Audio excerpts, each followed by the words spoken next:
Welcome to Al Hadi Foundation School.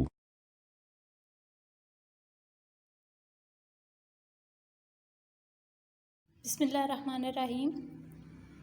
Class 9 biology unit number 2 how to solving a biological problem. Topic है हमारा theory, law and principle. इस topic में हम देखेंगे कि theory और लॉ में क्या डिफरेंस होता है। When a hypothesis is given a repeated exposure to experimentation and is not falsified, it increases biologist confidence in hypothesis. जब एक हाइपोथेसिस पे एक्सपेरिमेंट की जाती है, वो एक्सपेरिमेंटेशन के स्टेप से गुज़रता है, बार बार उसके ऊपर नए नए एक्सपेरिमेंट्स किए जाते हैं, लेकिन फिर भी वो रिजेक्ट नहीं होता, वो फॉल्सिफाइड नहीं होता, उसे रिजेक्ट नहीं किया जा सकता, कोई उसे गलत करार नहीं दे सकता, तो उस वक्त उस हाइपोथेसिस पे बायोलॉजिस्ट का कॉन्फिडेंस और ज़्यादा इंक्रीज़ हो जाता है। Such well supported hypothesis may be used as the basis for formulating further hypotheses, which are again proved by experimental result.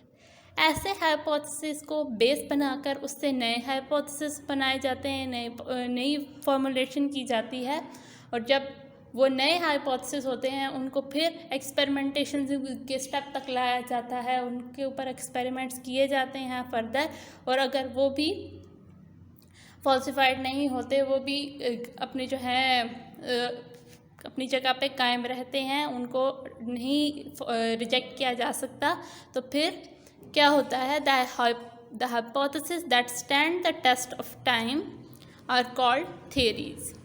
वो हाइपोथेसिस जो इस टफ टाइम में भी रिजेक्ट नहीं होती है, जो अपना आप मनवाती है, वो थ्योरी बन जाती है, उन्हें थ्योरी कहा जाता है। A theory is supported by a great deal of evidence. और एक थ्योरी को बहुत से एविडेंस या बहुत से सबूत जो होते हैं वो उसको सपोर्ट कर रहे होते हैं, जो उसको फॉल्सिफाइड नहीं होने देते, यानी कि एविडेंस क्या, जो एक्सपेरिमेंट किए गए हैं उनके रिजल्ट्स।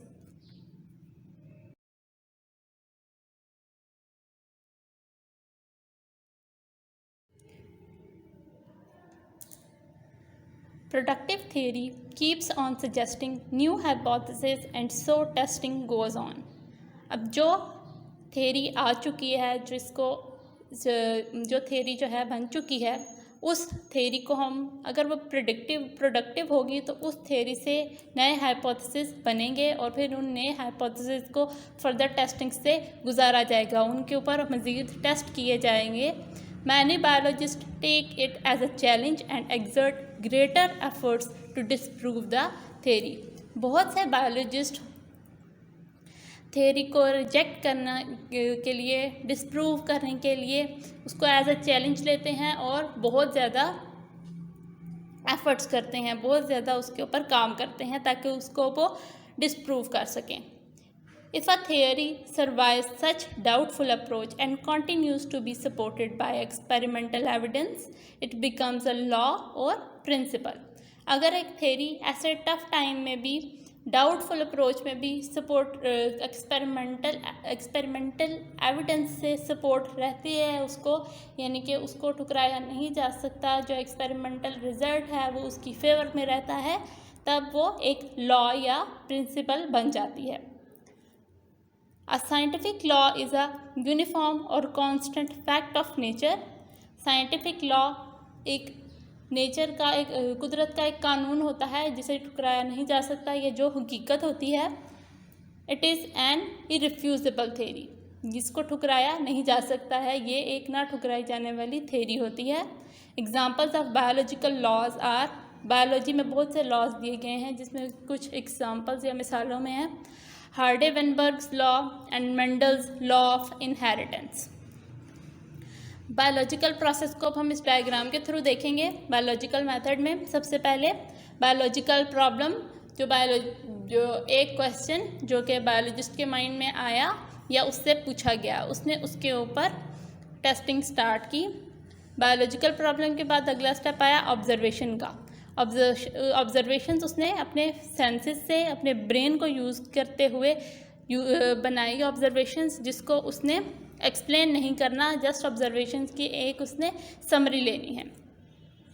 ऑब्जर्वेशंस के बेस पे हाइपोथेसिस बनाया गया, हाइपोथेसिस को डिडक्शन में चेंज किया गया, डिडक्शन के ऊपर एक्सपेरिमेंट्स किए गए। अब वो एक्सपेरिमेंट एक्सपेरिमेंटल ग्रुप और कंट्रोल ग्रुप दोनों के कंट्रास्ट में, यानी दोनों को एक दूसरे के अपोजिट रखकर किए गए, दोनों को एक दूसरे के खिलाफ, एक दूसरे के दोनों का कंपैरिजन किया गया। अब एक्सपेरिमेंटेशन के बाद जो डाटा आया, डाटा के ऑर्गेनाइजेशन और एनालिसिस दोनों की गई, रिजल्ट को समराइज़ किया गया। अगर थ्योरी प्रूफ नॉट प्रूफ, अगर थ्योरी प्रूफ नहीं होती तो वो दोबारा से सारे स्टेप्स से गुज़रती है।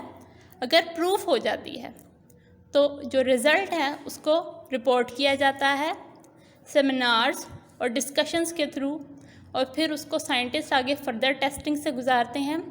अगर वो डिसप्रूफ नहीं होती, थ्योरी बन जाती है, उस थ्योरी को फर्दर टेस्टिंग से गुजारा जाता है। अगर वो थ्योरी फिर भी रिफ्यूज़ नहीं होती, फिर भी रिजेक्ट नहीं होती, तो वो एक लॉ या प्रिंसिपल बन जाती है। नेक्स्ट टॉपिक हम देखते हैं data organization and data analysis. जो बायोलॉजिकल मेथड हमने सॉल्व किया उसमें जो रिज़ल्ट आता है, उस रिज़ल्ट में जो डाटा एक्सपेरिमेंट का जो डाटा है, उस डाटा को कैसे ऑर्गेनाइज करना है और कैसे इसको एनालाइज करना है, ये हम इस टॉपिक में देखेंगे। Data organization and data analysis are important steps in biological method. Data organization और डाटा एनालिसिस बायोलॉजिकल मेथड के इम्पॉर्टेंट स्टेप्स होते हैं। Data can be defined as the information. Data हम कह सकते हैं कि ये इंफॉर्मेशन होती है, जैसे कि नेम्स, डेट्स और values made from observations and experimentation, जो कि एक्सपेरिमेंट के दौरान या ऑब्जर्वेशंस के दौरान जो हम बनाते हैं या सोचते हैं।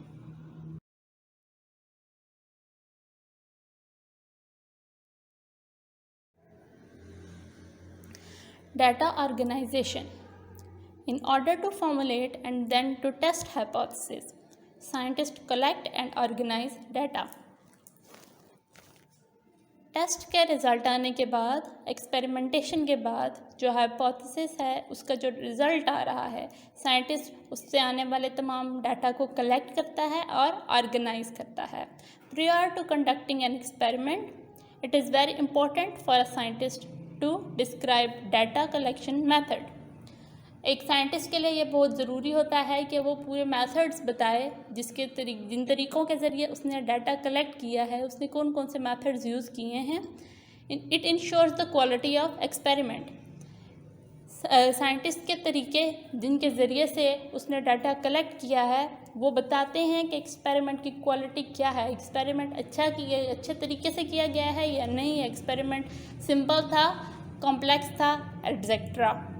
Data is organized in different formats. Data मुख्तलिफ फॉर्मेट्स में ऑर्गेनाइज किया जाता है, जैसे कि ग्राफ्स की फॉर्म में, टेबल की फॉर्म में, फ्लो चार्ट्स की फॉर्म में, मैप्स या डायग्राम्स की फॉर्म में भी। नेक्स्ट टॉपिक हम देखते हैं डाटा एनालिसिस। डाटा को एनालाइज कैसे किया जा सकता है, कैसे जज किया जाता है। Data analysis is necessary to prove और डिसप्रूव हाइपोथेसिस बाय एक्सपेरिमेंटेशन। एक हाइपोथेसिस को जब एक्सपेरिमेंटेशन से गुजारा जाता है, उस पर एक्सपेरिमेंट्स किए जाते हैं, तो जो रिज़ल्ट आता है, जो डाटा आता है, उसको एनालाइज करना इसलिए ज़रूरी है ताकि हमें पता चल सके कि हाइपोथेसिस को प्रूव किया जा रहा है या डिसप्रूव किया जा रहा है।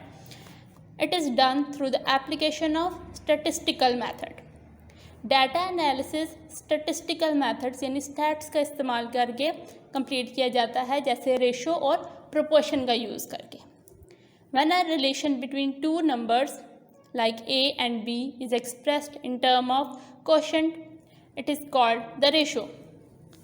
जब दो नंबर्स, जैसे कि हम सपोज कर रहे हैं A और B, इनको एक्सप्रेस किया जाता है क्वोशंट की फॉर्म में, क्वोशंट की टर्म में, तो ये कहलाते हैं, ये रेशो कहलाते हैं। From ratio of one number two another, ये ए की रेशो ए रेशो बी कहलाते हैं, यानी 1 रेशो टू अदर। रेशो में be expressed by putting a division और colon mark between the two numbers. इसको हम कैसे शो करते हैं, या तो डिवीजन का मार्क लगा के दो नंबर्स के बीच, या फिर कॉलन का साइन पुट करके। For example A divided by B, ये हमारे पास हो जाएगा ए रेशो बी, हम इसको कह सकेंगे, और ए कॉलन बी, इन दोनों में से हम कोई भी मेथड यूज़ कर सकते हैं। For example the ratio between 50 malarial patients and 150 normal persons is 1:30। यहाँ पे रेशो दी गई है between malarial patients and normal persons की, वो 1:3 दी गई, यानी 50, जैसे कि 50 हैं मलेरियल पेशेंट्स, 150 हैं नॉर्मल पेशेंट्स। इसको जब सिंप्लीफाई किया गया तो यानी 50 डिवाइड हो जाता है,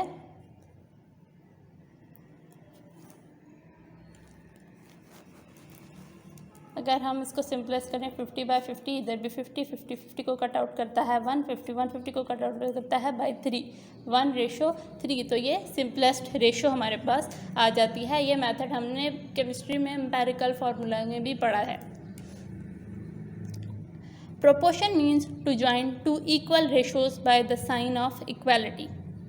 प्रोपोर्शन का मतलब होता है दो इक्वल रेशोज़ को इक्वालिटी यानी इक्वल के साइन से एक दूसरे से जोड़ना। फॉर एग्जांपल अगर हम ए रेशो बी, ये एक रेशो है, इसको हम दूसरी रेशो यानी सी रेशो डी से जोड़ रहे हैं, तो ये A ratio B equal to C ratio D, ये है प्रोपोर्शन बिटवीन टू रेशोज़, यानी ए रेशो बी और सी रेशो डी के बीच का प्रोपोर्शन। दिस प्रोपोर्शन में also be expressed as A ratio B proportion C ratio D when 3 values in a proportion are known। अगर एक proportion में 3 values पता हों, तो fourth value x can be calculated, तो हम चौथी वैल्यू जो x होगी यानी अननोन होगी वो फाइंड आउट कर सकते हैं। For example a biologist calculate how many birds will get malaria when he allows infected mosquitoes to bite 100 healthy sparrows। एक बायोलॉजिस्ट कैसे कैलकुलेट करेगा कि कितनी चिड़ियाँ जो हैं उनको मलेरिया हो जाएगा अगर एक इन्फेक्टेड मॉस्कीटो यानी मलेरिया का मॉस्कीटो 100 हेल्दी स्पैरोज को बाइट करेगा। अगर 100 सेहतमंद चिड़ियों को एक मलेरिया मॉस्कीटो बाइट करेगा तो उनमें से कितनी बर्ड ऐसी स्पैरोज या कितने ऐसे बर्ड्स हैं जिनको मलेरिया हो जाएगा। In the previous experiment, he noted that when he allowed mosquitoes to bite 20 sparrows, 14 out of them got malaria। उसने ये बायोलॉजिस्ट ये एक्सपेरिमेंट पहले कर चुका था, लेकिन पहले उसने 20 स्पैरोज ली और उन 20 स्पैरोज को पे एक्सपेरिमेंट किया, यानी मॉस्कीटो ने 20 स्पैरोज को बाइट किया जिनमें से 14 को मलेरिया हो गया। तो रेशो हमारे पास फर्स्ट रेशो जो आई 14:20, यानी 14 जो है वो मलेरियल स्पैरोज और 20 नॉर्मल स्पैरोज। सेकंड रेशो जो हमारे पास आई वो थी, हमें जो टोटल हमारे पास स्पैरोज थी वो 100 थी, लेकिन हमारे कितनी को मलेरिया होगा ये हमने फाइंड आउट करना है। तो x:100। इसका प्रोपोर्शन कैसे बना, दोनों रेशोज़ को हमने एक साथ इक्वलिटी के साथ लगा लिया। फर्स्ट रेशो है हमारे पास 14:20, प्रोपोर्शनैलिटी का साइन, x:100, ये हमारे पास प्रोपोर्शन में आ गया। यानी कि अगर हम इसको डिवाइड के साइन के साथ करते हैं, x divided by 100 equal to 14/20। Next step में हम इसको क्रॉस मल्टीप्लिकेशन करेंगे, यानी x को मल्टीप्लाई किया जाएगा 20 के साथ, 100 को मल्टीप्लाई किया जाएगा 14 के साथ। सेंटर में इक्वालिटी का साइन रहेगा। x multiply by 20 equal to 100 multiply by 14। Next step में हमने चूँकि x की वैल्यू फाइंड आउट करनी है तो हम 20 को इक्वल की दूसरी साइड पे लेके जाएंगे। यहाँ पे 20 मल्टीप्लाई हो रहा है, इक्वल की दूसरी साइड पे जाके ये 100 के साथ डिवाइड हो जाएगा। 100 को 20 से डिवाइड करेंगे,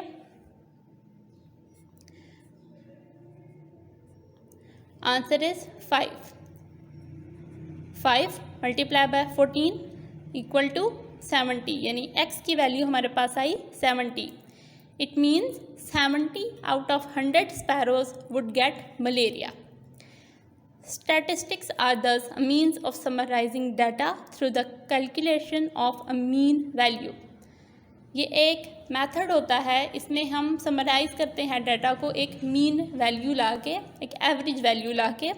this step is very important as it transform raw data into information which can be used to summarize and report result. इस स्टेप में ये स्टेप बहुत इंपॉर्टेंट होता है क्योंकि इसमें हम डाटा को इंफॉर्मेशन में कन्वर्ट करते हैं और उससे रिजल्ट्स रिपोर्ट करते हैं, समराइज करते हैं। नेक्स्ट टॉपिक है mathematics as an integral part of scientific process. Biological method also involve the use of applied mathematics to solve biological problems. Biological methods में हम मैथमेटिक्स को भी यूज़ करते हैं बायोलॉजिकल प्रॉब्लम्स को सॉल्व करने के लिए। Major biological problems in which knowledge of mathematics is used include gene finding, protein structure and protein interaction etcetera. वो बायोलॉजिकल प्रॉब्लम्स जिनमें हम मैथमेटिकल नॉलेज को यूज़ करते हैं उनमें जीन फाइंडिंग यानी जीन को ढूंढना, जीन तलाश करना, प्रोटीन का स्ट्रक्चर फाइंड आउट करना और प्रोटीन इंटरेक्शन यानी दो प्रोटीन आपस में कैसे जुड़ रहे हैं, किस तरह का स्ट्रक्चर बन रहा है, उसको देखना। Bioinformatics refers to the computational and statistical techniques for the analysis of biological data. Bioinformatics एक ऐसा सब्जेक्ट है जिसमें हम कंप्यूटर नॉलेज और स्टैटिस्टिकल टेक्निक यानी स्टैट्स को इस्तेमाल करते हैं और बायोलॉजिकल डाटा को एनालाइज करते हैं।